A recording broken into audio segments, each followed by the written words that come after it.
BFM Business, Good Morning Business, l'interview.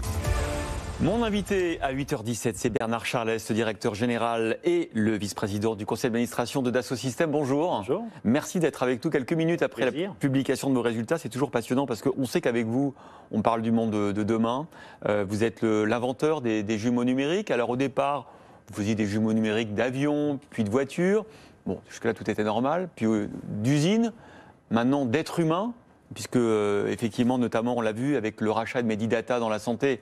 Combien vous l'aviez acheté à l'époque? 4 milliards? Près de 6 milliards. 6 milliards. On dit que c'est trop cher. En fait, vous avez fait une bonne affaire parce que ça vous a permis d'être présent partout lors de la crise du Covid. Remboursés à partir du premier trimestre 2022. Vous voyez, ouais. Donc la dynamique avec une croissance de 20%.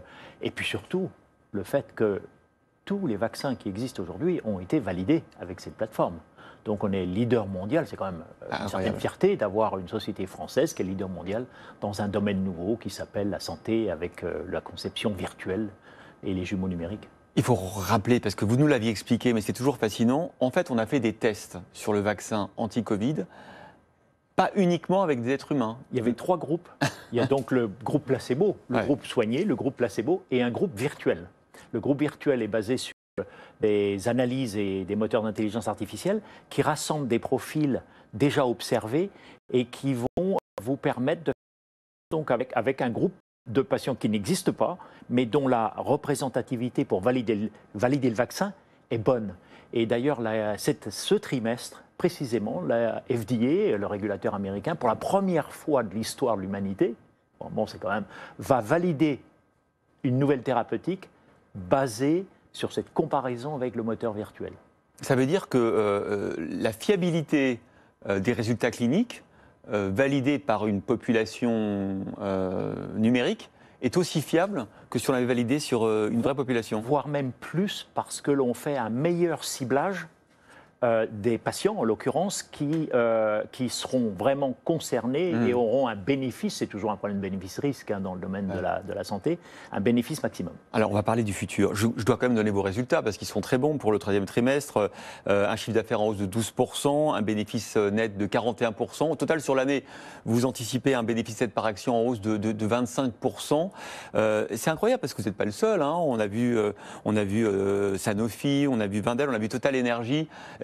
Quasiment toutes les entreprises corrigent à la hausse leurs résultats, sauf peut-être l'automobile, Stellantis ou Renault. Et encore, j'ai vu que Stellantis ce matin maintient au fond ses prévisions pour 2021. Qu'est-ce qui se passe dans la planète de l'économie? Qu'est-ce qui se passe que pour tout redémarre aussi vite et aussi fort? Comme vous le dites, il y a une reprise. Bon, faut faire attention à la base de comparaison. Quand on compare à une année comme évidemment 2020, il y avait eu un ralentissement. Donc nous, on prend la précaution, en particulier avec nos équipes de vente, de comparer à 2019. Comme beaucoup d'entreprises. Comme beaucoup d'entreprises, et ça permet quand même d'avoir un...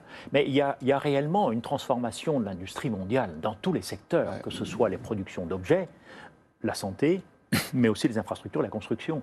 Pourquoi? Parce qu'on a COP26 là, qui arrive. On voit bien la difficulté considérable à évoluer l'ensemble du système économique mondial vers une économie durable. Le bilanciel, ce que je prends à la planète versus ce que je donne à l'humain, est difficile à établir aujourd'hui. Alors nous, on essaie de le faire et on va le faire avec les jumeaux numériques, bien sûr. Mais cette transformation, je pense, explique aussi à la fois la nécessité de créer des nouveaux emplois, parce qu'il y a le service qui accompagne le produit. On est dans une économie aujourd'hui d'usage plus que de produits. Et il y a un phénomène nouveau. Je pense qu'on est en train de dessiner progressivement l'industrie du 21e siècle. On vit une révolution? Je pense que c'est une véritable révolution. Mais on le voit, regardez ce que Tesla a fait. Bon, on le prend souvent comme exemple, mais c'est quand même incroyable. Ce que Blue Origin avec New Shepard, ces lanceurs qui reviennent et se posent gentiment sur la planète pour pouvoir exploiter et réaliser les matériaux du futur en orbite, dans des conditions nouvelles. Parce qu'il y aura des unités de production en orbite. Il ne faut pas penser que c'est du rêve. Je ne suis pas en train de vous faire Hollywood, là. Il y aura des unités de production de biochimie en orbite parce que les conditions pour les faire seront meilleures. Et c'est bien tout ce projet spatial, par exemple, et industriel que l'on voit se dérouler devant nous. Alors, vous l'évoquiez, on va revenir dessus parce que c'est là aussi très intéressant. Vous l'évoquiez, le bilan carbone des entreprises. C'est plus du marketing ou de la com, comme ça l'était encore il y a 2 ou 3 ans. C'est devenu une nécessité parce que si vous ne le faites pas, les investisseurs ne vous suivent pas. Donc il n'y a plus d'échappatoire. Et ce que vous allez faire maintenant, après nous avoir fait des jumeaux numériques d'avions, pour Dassault, puis de voitures, puis d'usines, et pour Airbus, et bien sûr l'aéronautique, et puis des jumeaux numériques d'êtres humains. Maintenant, vous nous promettez des jumeaux numériques d'entreprise. Vous venez de l'annoncer pour Renault, avec qui vous nouez un partenariat. Ça veut dire quoi, créer le jumeau numérique d'une entreprise? C'est pas seulement ses productions, pas seulement ses usines, mais c'est l'entreprise dans sa globalité? Virtuelle, d'ailleurs, dans l'ensemble de sa chaîne logistique. On voit que la chaîne logistique aujourd'hui est tendue, avec des difficultés d'approvisionnement. Quand vous pensez au bilan carbone, vous ne pensez plus à la réduction du coût d'achat de tel ou tel équipement, vous pensez au bilanciel. Est-ce que c'est loin de chez vous? Quel va être le vrai bilan pour le transport? Ça, c'est hyper compliqué à faire. C'est pour ça qu'un jumeau numérique est utile. Et au fond, l'idée, c'est que vous puissiez voir sur des écrans gigantesques le fonctionnement de votre entreprise comme dans le film Matrix, c'est-à-dire le fonctionnement virtuel de votre entreprise, ce qui vous permet d'établir des améliorations. Il est très difficile d'appréhender aujourd'hui la façon dont une entreprise fonctionne lorsque vous êtes global. Surtout avec les objectifs de COP26, par exemple, ou Accord de Paris, les Scope 1, Scope 2, Scope 3, il y a des choses qui sont très difficiles à quantifier. Vous devez connaître l'origine de ce que vous consommez, vous devez connaître l'histoire ou le futur de l'histoire de l'usage de vos produits. Ce bilanciel est aujourd'hui impossible, aucune entreprise le fait au monde, mais ça sera un jour atteignable. C'est votre objectif, vous, de le faire c'est notre objectif pour vos clients. Longtemps, absolument. Et vous y arriverez? Et on y arrivera. Je pense qu'on y arrivera plus vite que prévu d'ailleurs, et ça va devenir un levier considérable pour le scope 3, on appelle le périmètre où vous savez en amont et en aval ce qui se passe sur vos produits et services, ce qu'aucune entreprise ne sait réellement faire aujourd'hui.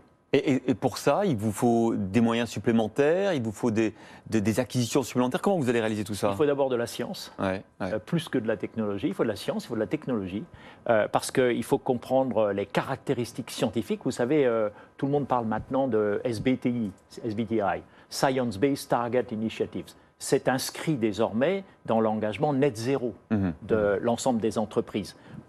Quels critères scientifiques dois-je utiliser pour prouver que ce que j'annonce est vrai? C'est ça. Et comment j'améliore la performance de mon entreprise? Et bien pour ça, Dassault Systèmes a bien l'intention d'étendre sa plateforme, qu'on appelle 3D Experience, pour que le jumeau numérique de l'entreprise vous permette d'arbitrer les lieux de production, la chaîne optimisée, qui fait quoi dans l'ensemble de ce grand balai qui consiste à produire produits et services pour l'humanité. Combien vous avez de salariés aujourd'hui?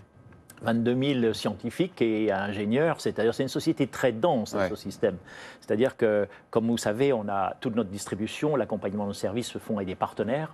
Et donc le cœur de Dassault Systèmes, c'est d'abord un cœur scientifique et de technologie profonde. Comment vous faites pour attirer des talents? Alors, il y a évidemment la réputation de Dassault Systèmes, mais vous l'avez dit, il y a plein d'acteurs dans le monde aujourd'hui qui ont besoin de talents. Les GAFA, Facebook, Amazon, les constructeurs automobiles comme Tesla. Il y a vraiment une sorte de compétition mondiale pour recruter l'intelligence. En effet, il y a une compétition mondiale. Alors, on nous classe souvent dans le tech, mais Dassault Systèmes, c'est d'abord une société scientifique. On a des chirurgiens vasculaires, on a des spécialistes d'oncologie, on a des spécialistes des matériaux. Alors, mais prenez l'exemple de Medidata. Voilà une société star. Que vous avez acheté effectivement il y a... acheté en novembre 2019, donc juste avant la pandémie.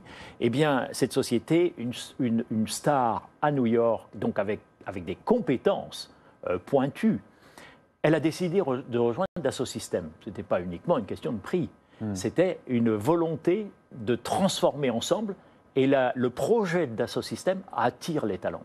C'est un projet passionnant, vous faites le jumeau numérique, vous améliorez le monde. Et vous savez, la jeunesse aujourd'hui, quand elle sort des écoles, elle cherche à savoir quel est le sens de son action. C'est vrai. Et l'impact de Dassault Systèmes est gigantesque. Vous imaginez, 1500 milliards de programmes d'innovation s'appuient sur les plateformes Dassault Systèmes dans le monde. 1500 milliards. On dessine donc l'industrie du 21e siècle. Et ça passionne les jeunes. Et vous la décidez... Et les moins jeunes d'ailleurs, parce que je tiens à dire qu'on a aussi des seniors qui sont avec des connaissances extrêmement profondes. On parle beaucoup des métaverses dans le domaine du divertissement, hein, ces sortes de mondes parallèles. D'ailleurs, Facebook aujourd'hui va annoncer un changement de nom qui sera sans doute lié au fait que Facebook va devenir une société du métaverse, c'est-à-dire un monde virtuel dans lequel chacun d'entre nous aura son avatar, son jumeau numérique, je pourrais dire, pour parler comme d'Assosystème. Est-ce que vous n'êtes pas en train, vous, d'inventer le métaverse de l'économie, c'est-à-dire un monde parallèle où tout est dupliqué Alors c'est une très bonne analogie, bien sûr. La caractéristique qui nous différencie fondamentalement de la plupart de ces grands groupes qui font un travail magnifique pour offrir des nouveaux services, c'est que notre obsession, c'est d'être le plus proche de ce qui se passe dans le monde réel. Quand vous faites des essais cliniques, on n'est pas à Hollywood pour faire un film. Il faut que les essais cliniques marchent et soient bénéfiques pour vous et pour chacun d'entre nous. Quand vous faites décoller un avion, il ne décolle pas par hasard. Il va bien falloir que ça corresponde à un comportement physique réel dans le monde réel. Et donc, Dassault Systèmes a ce symbole V plus R, le virtuel et le réel, et il faut qu'ils deviennent identiques. Et cette possibilité, elle offre quoi? Elle offre la possibilité de projeter un futur, de l'évaluer, et puis ensuite de le réaliser. Et ça, c'est la différence. Alors, les métaverses vont nous aider. Pourquoi? Parce qu'ils vont nous aider à avoir des technologies qui évoluent pour représenter bien l'imaginaire, ce que nous faisons déjà. Mais enfin, pour Dassault Systèmes, le plus important, c'est que ce que nous simulons, ce que nous représentons avec les mondes virtuels, soit le plus proche possible du monde réel, parce qu'il faut qu'il fonctionne. Voilà, mais écoutez, on verra ce que va nous dire Facebook tout à l'heure. Et demain matin, c'est Laurent Soli, d'ailleurs, le directeur général de Facebook pour la France, qui sera avec nous pour expliquer cette révolution aussi du métaverse de Facebook. Merci infiniment, Bernard Charlès, directeur général de Dassault Systèmes, vice-président, d'avoir été avec nous ce matin pour nous projeter dans le futur et dans le présent, parce que c'est ça aussi votre caractéristique.